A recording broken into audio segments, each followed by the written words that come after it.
It was the day before the festival, and the whole town was busy getting ready. I had more work than I knew what to do with. When Joseph called with another job, I was craving the cool quiet of his and Izzy's seafront house.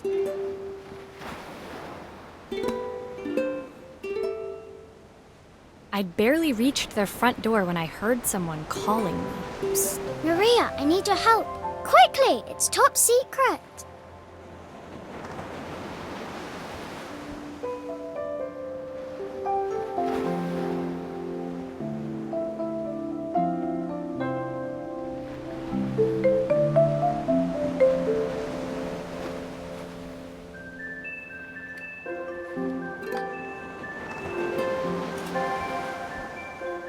It was Izzy, peeking out from the side of the house. She beckoned for me to follow her.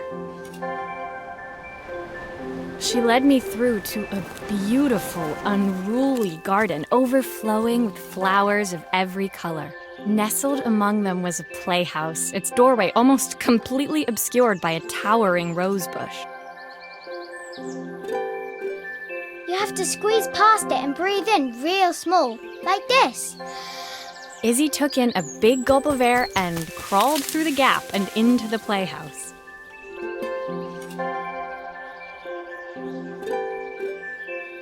I hadn't planned on crawling in the dirt today, but the life of a repairwoman never did run smooth.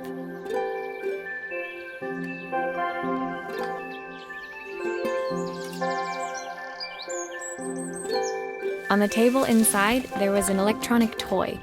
Not exactly the usual stock in my parents' antique shop. I had an accident.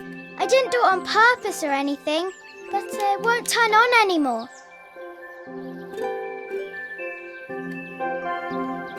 Can you fix it for me?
Do grown-ups play games as well? Can you show me how to play? I tried before, but it was so hard.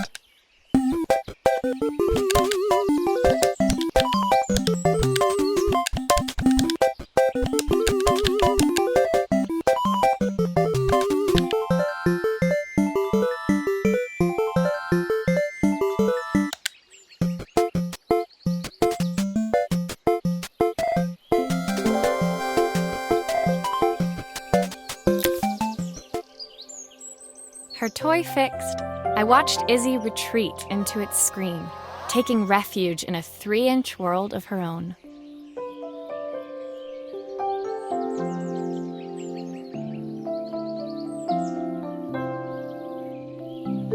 Well, I'd better head inside. Your dad is waiting for me. Please don't tell him about the game. He'll think I broke it on purpose. Why would he think that? Because, well, I kind of dropped it really hard at the wall. Izzy looked down, scuffing her shoes on the worn floor of the playhouse. My dad said I have to go to this stupid festival tomorrow and put on a stupid dress, and I don't want to. All he cares about is working. He never wants to see me unless it's for his job. I'm not going. He can't make me.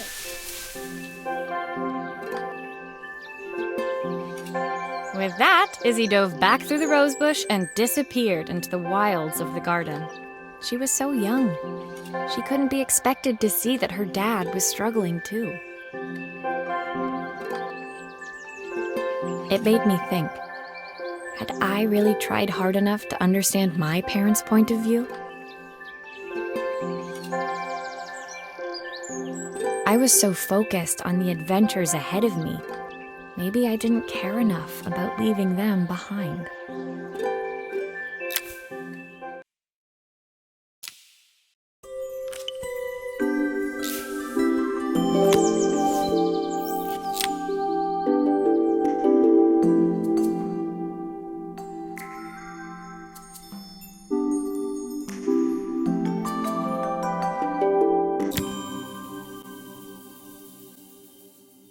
Leaving Izzy hiding in the garden, I walked around to the front of the house and rang the doorbell.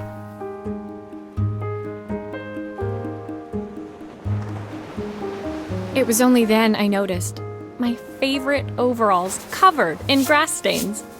I scrubbed desperately, but it was too late. Maria, what are you doing? What happened to your clothes? I was, repairing a lawnmower. How unusual. Well, do come in. The job I've got for you is a little more delicate.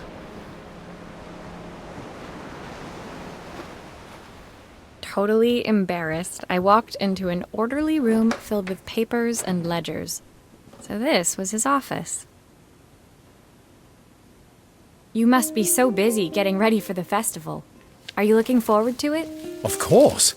It's traditional for the mayor to judge food from every cafe and restaurant in town. I'll be declaring the best chef in Bellariva by this time tomorrow. Speaking of which... He unclipped the watch from his wrist and very carefully handed it to me. I'll have a tight schedule to follow, but my watch stopped working a while ago. Could you see if you can make it tick again?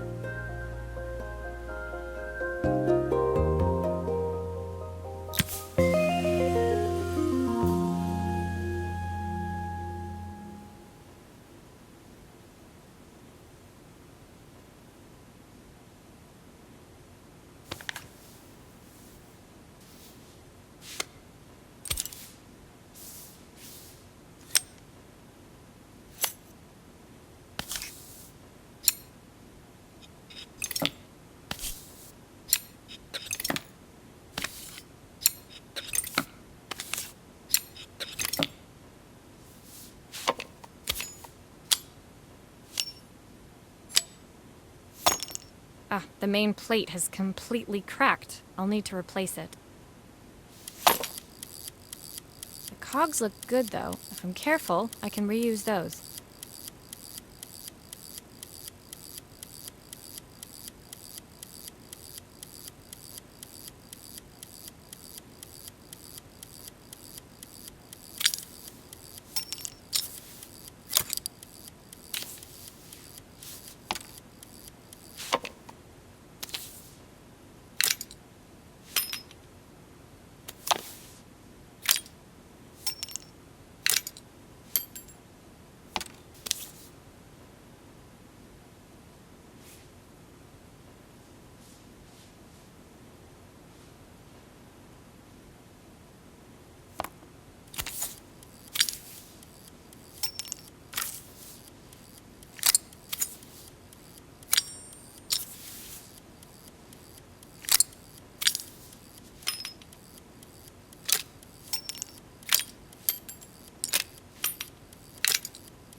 Are you sure it will all fit back together?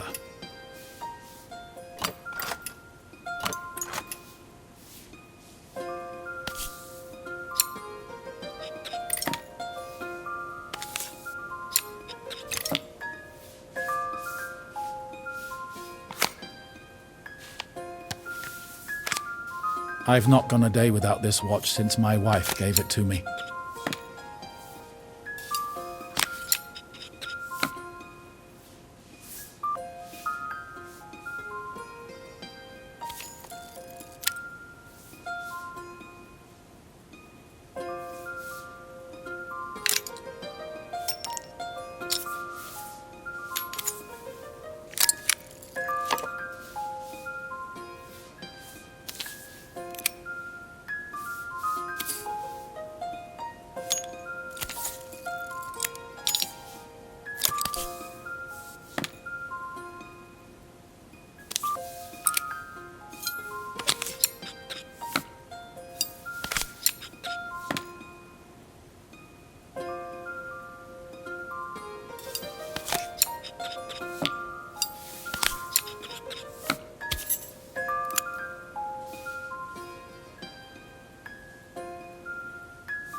As I handed the watch back to Joseph, my fingers traced over the floor of his office, his watch glinting in the afternoon sun.